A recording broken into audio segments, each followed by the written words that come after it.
So because of the word compounding continuously, we know it's per, right?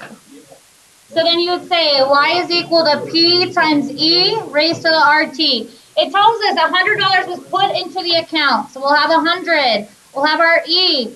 Our interest rate is 13.5%. Don't put in 13.5. Put in 0.135, and then the time in the account is 6 years. So as you can see, it's pretty straightforward. They're not doing any of the LN stuff. It's just plugging it right in. So calculate it, and you get 224.79.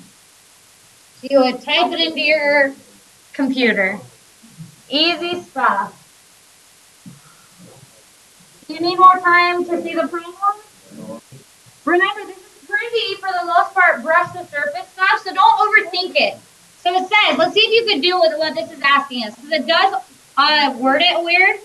Given f of x is x minus 2, and g of x is x squared minus x plus 4, find f of x equals g of x at f of 8. So what do you think we should start out doing? Okay, that's a good idea. So we would have x minus 2, which is f of x, and setting it equal to g of x, which is x squared minus x plus 4.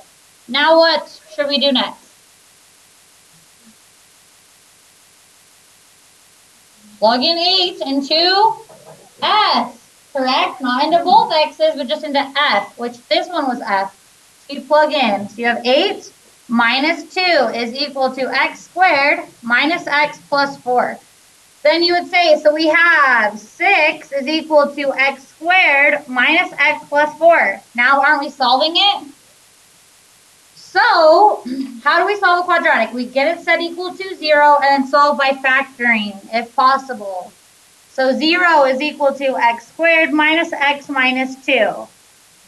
So now because it's set equal to 0, we would do a multiplies to be negative 2, adds up to be negative 1, 1 times 2, negative 2. You would check. Oh, in this problem, I can quick factor since our leading coefficient's 1, so it factors to be x plus 1, x minus 2.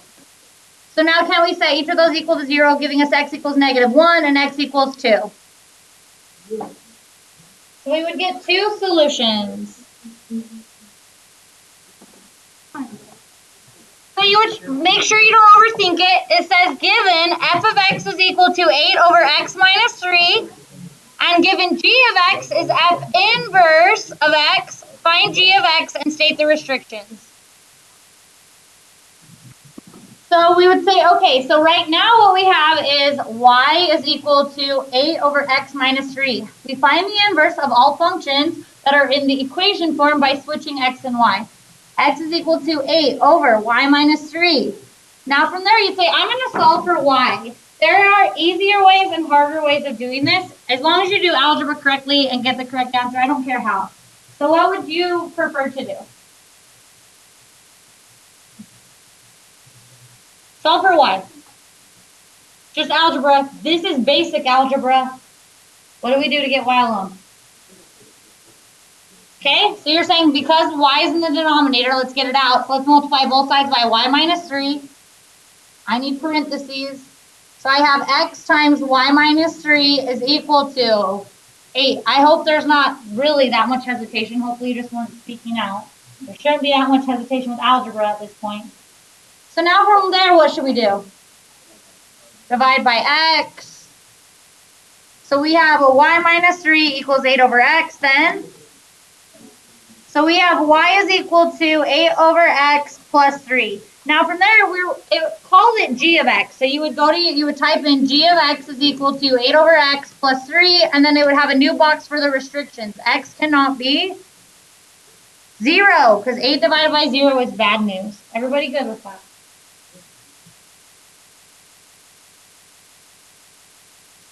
Okay, that is the last problem of our review for today. Make sure you have it down. Do not miss something of that caliber. That is not advanced. Let's get to today's lesson. Now, here is the thing. I want to talk to you about what to expect. Okay, so today the first thing we're going to do is 8-3 and then we'll do 8-4. So with 8-3, we're going to be talking about just a lot of vocabulary words. It's called samples and then surveys. So first of all, we have to understand what a population is for statistics. So a population can be many things. It's like, a population can be anything. For example, this whole classroom could be considered my population. It is the population of my B7 class. Do you see? Westlake's population would be all of the students in Westlake High School. Another population, all of Miss Christensen's honors classes. So population doesn't mean just one thing. It means a group of people, the entire group. A sample is a smaller part of the population. So let's talk about you guys as a population for this class. A sample would be for me to select this group of people, a smaller group of the population.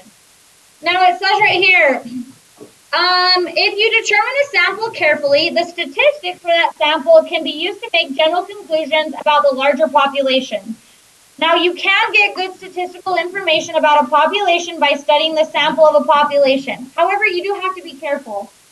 Because, for example, if I said, I want to know how well my B7 class likes me as a teacher, and I randomly selected these people at this table, and I just said, and they all said, you know what, we all have S, so we hate your guts. And I said, I guess B7 hates my guts. That might not be the truth, right? Because they might all be failing. Does that make sense, everybody? So when picking a sample, you have to be careful. Or it might be the opposite. They all have A's, so of course they like my class. Does that kind of make sense? Okay, so right here's an example. Suppose you want to know what % of voters in Saratoga Springs favors an increase, for example, for the new school. They definitely start sending out things. If they're trying to get a feel for how the community is going to feel when they increase taxes to be able to pay for the $15 million new school, and I bet it costs way more than $15 million, that new school. I know it did. So your parents had their taxes go up, including my taxes, including everybody's taxes went up to pay for that. But so they send out a survey, and they can't send it to every single person in Saratoga Springs and get their opinion. So instead they do it to a sample. And if they do it correctly, then they can make a general conclusion. You know what? Our voters in Saratoga Springs have said that they don't mind getting a $3 tax increase so that we can get a new school, because Westlake is way overpopulated. We need a new school. Does that make sense? Okay. Here are different ways to collect a sample. If I have a population and now I'm collecting a sample, here are the ways. You have this on your paper. A convenient sample is one way to collect a sample by you're selecting any members of a population who are conveniently and readily available. So for example, let me give you an example.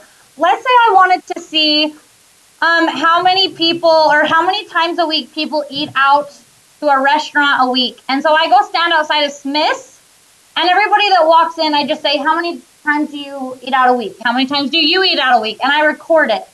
And then I make a general conclusion. So people in Saratoga Springs generally eat out this many times a week. Now it's convenient because I just stand and can ask people as they're walking in. Does that make sense? I go to one location and it's convenient for me to ask. Now, why might that represent bias if I start to make general conclusions? Why if I said, oh, Saratoga Springs, people usually eat out 3 times a week. I was standing outside of Smith's as they came in. What bias, based on how I selected my sample, might I see? The fact that they're at a grocery store, good point, might mean that they cook at home more often than, you get what I'm saying?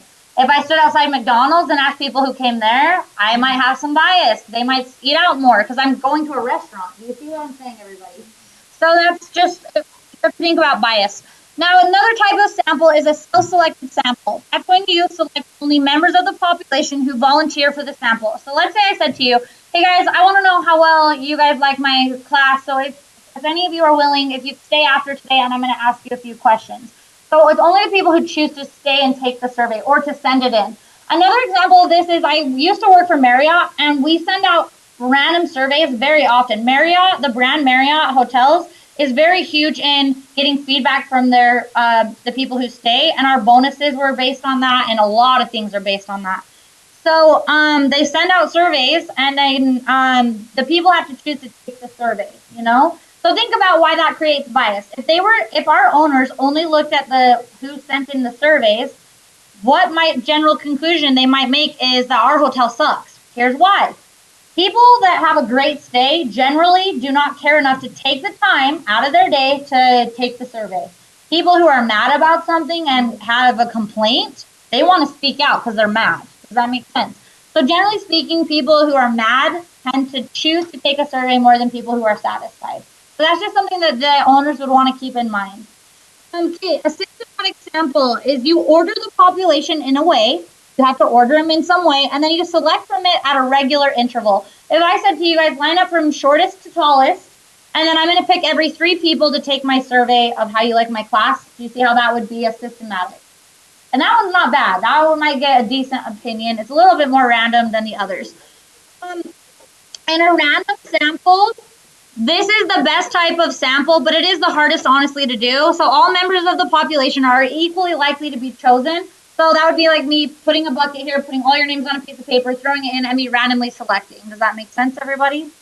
Okay, cool. So it says a bias is a systematic error introduced to the sampling method. If some group is overrepresented or underrepresented, it creates bias. Okay, so answer these few questions, then I will move on, and then we'll almost be done with this lesson. So what kind of, okay, so newspaper wants to find out the percent of a city's population that favors a tax increase for bettering a local park, okay? So if they went about collecting a sample by these methods, what method would they be doing? So it says the newspaper article on a tax increase invites readers to express their opinions on a newspaper's website. What type of sample was being created?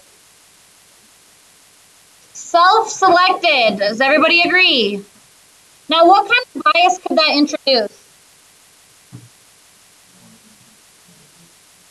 Yep, good point. People who care enough about getting the parks or getting in could. That's a good point. Yeah. Yeah, that could be true. Yes, those are all good points. So there's not one right or wrong answer for bias because there could be a few. One I want to point out to you, aren't they only getting people's opinion who are going to their particular website? What about people who don't get on the website? They still matter. They just aren't being represented. Okay, cool. So a reporter interviews people leaving a city's largest park. What sample is that? Convenience, right? Now think about what is this for? It's for a tax increase to better local parks. So what bias might this reporter get if they make general conclusions if they ask people leaving the city's largest park? They're in a park. They obviously like parks.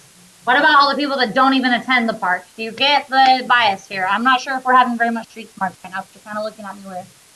Are we good? Okay, cool. Moving on. A survey service calls every 50th listing from a local phone book and asks them how they feel about it. Systematic, that's not bad, correct? Not bad. I can't think of a whole lot of bias there. Okay, good. That was right. Okay, I think we get the picture here. So once you have a population and you pick a sample, you have to do something with the sample. So these are the things you can do with the sample. These are the studies you can perform. So once I have my sample, an observational study could take place. An observational study is when the researcher just kicks back, relaxes, and watches, and then makes conclusions. They do not do anything to affect the population or the sample in any way. They just kick back, watch, and make conclusions based on what they see. So it says you measure or observe members of a sample in such a way that they are not affected by the study. For an example of this is they've gone into like jungles or like I've heard of a study done where they were like seeing how this group of apes/chimpanzees interact with each other, and they just went in and in the trees and stuff inserted cameras so it doesn't affect them in any way, and then they could just make observations. Does that make sense to everybody?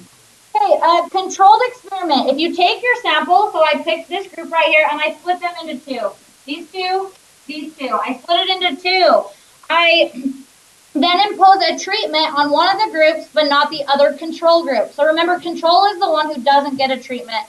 And then you compare the effects of the treated group on the control group. Let me give you an example. In fact, one of my TAs last year, he went and got his wisdom teeth removed. I'm sure a lot of you have heard this on the radio. They say, call in and get your wisdom teeth removed for free. And it's for an investigational pain medication. So what happens is this company that is trying to promote this great new pain medication, they've got to prove that it works really well. So what they've got to do a lot of studies to do that, and to get approved and stuff. So what they'll do is they'll pay for a good old dentist to take out somebody's wisdom teeth, a big group of people. So they get their wisdom teeth removed, and then they split them in half, and they give half of them sugar pills, half of them the new pain medication. And then they record, hey, how are you feeling? How are you feeling? Does that make sense, everybody? So then they're able to say, when all these people are coming that actually have the actual drug and are saying, I'm in so much pain, I must have the sugar pill. And they're like, no, you don't. The pill just doesn't work. Does that make sense, everybody? Okay, cool. This is, everybody gets this confused. A survey. So a survey is you ask every member of the sample a set of questions, not the population, the sample. So if I pick you guys, here's the population, you're my sample. If I ask all of you, how do you live in class? How do you? That would be considered a survey. You ask everybody in the sample, not the population, but the sample a question. Okay, tell me these, and then I'm going to let you just go for it on the homework. What type of study is being done? A researcher randomly chooses 2 groups from 10 volunteers over a period of 8 weeks. One group eats ice cream before going to sleep, the other does not. Volunteers wear monitoring devices while sleeping, and researchers record their dream activity. It is a controlled experiment, right, everybody? Okay, cool. Now, do you think they should make general conclusions of the population based on what they get from these 10 people? So that's going to be asked on the test. Do you think that based on this type of study, we can make, that this research can make general conclusions based on what they find? Good point. I like that answer. That's perfect. No, you probably shouldn't say that. Ice cream definitely makes people sleep like crap. There's only 5 volunteers. There's only 5 people you're studying here. The sample is not large enough. Okay. Students in a science class record the height of bean plants as they grow. Yep, observational study. Do you think that they can make general conclusions of all bean plants? No? Okay, so why do you say no?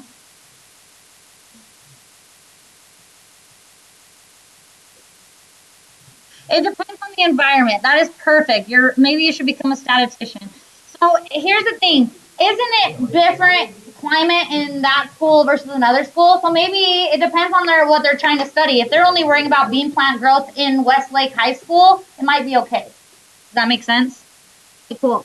Right here, student council members ask every 10th student in a lunch line if they like the cafeteria food.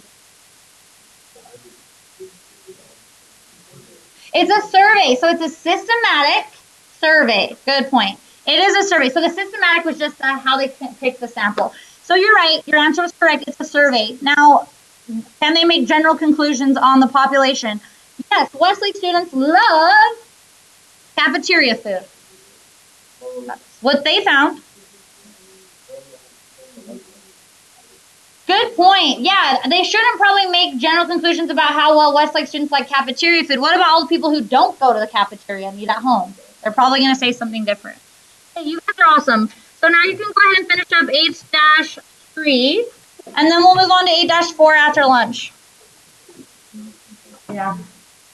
Okay, so now we did learn about standard deviation. So here's one thing to remember. We learned that you can always obviously find the mean. And then we learned last time that in a data set, all of the data will fall within some number of standard deviations away from the mean.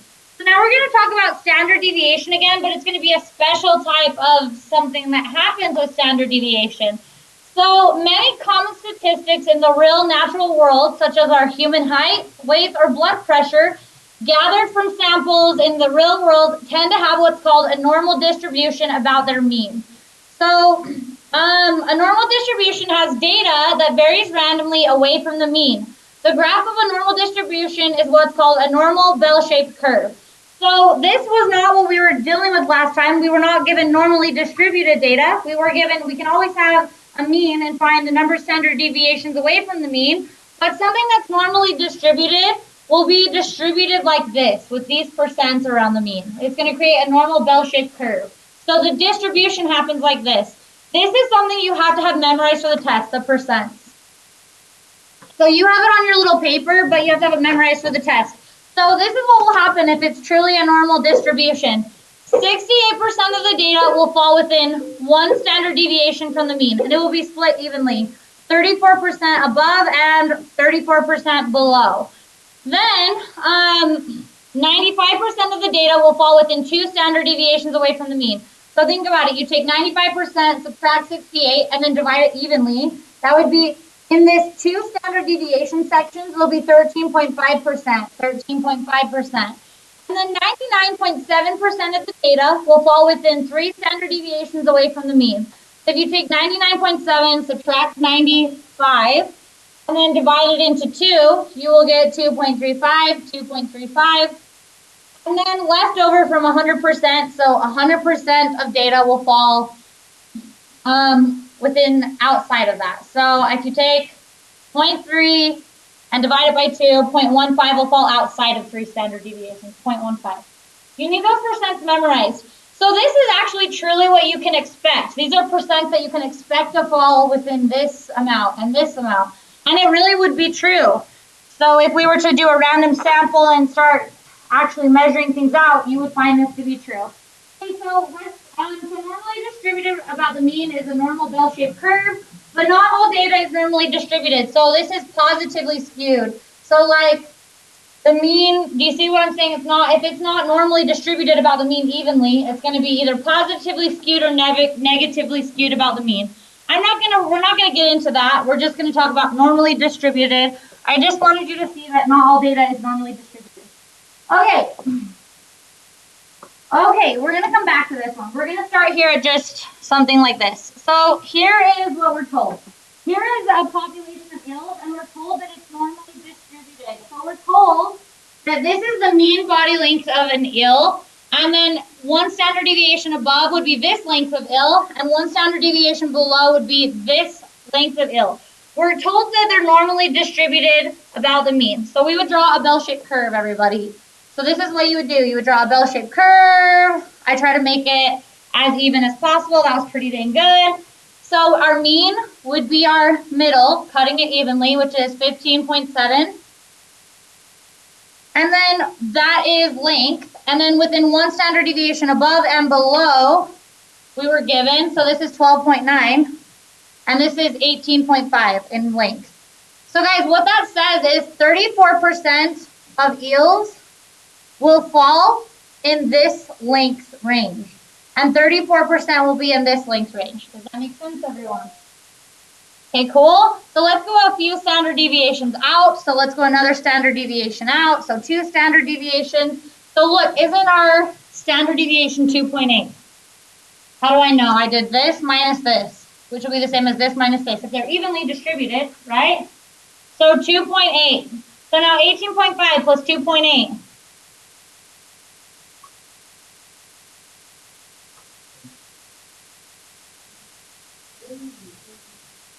21.3. So we can expect 13.5% of eels to fall in the length of 18.5 inches to 21.3 inches. Okay, what about below? So 10.1, let's keep going. So this was 1 standard deviation, 2, let's go out 3.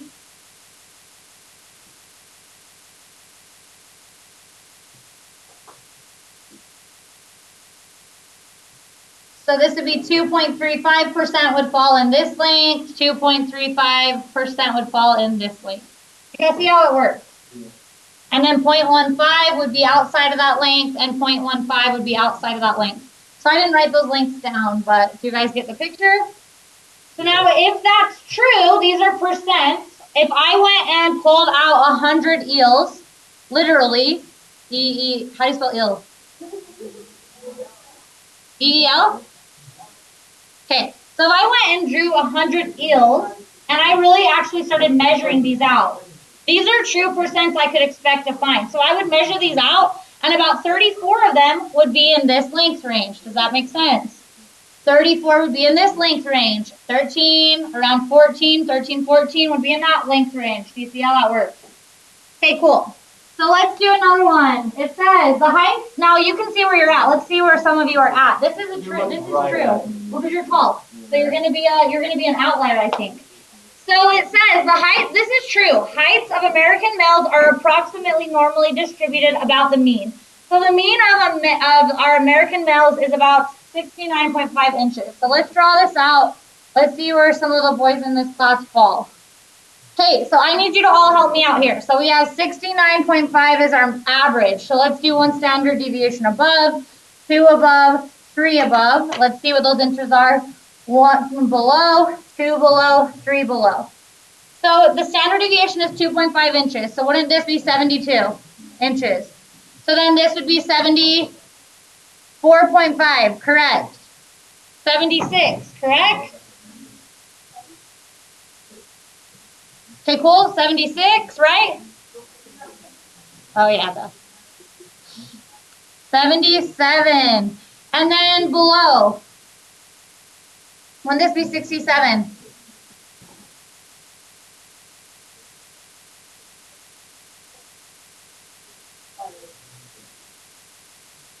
Oops.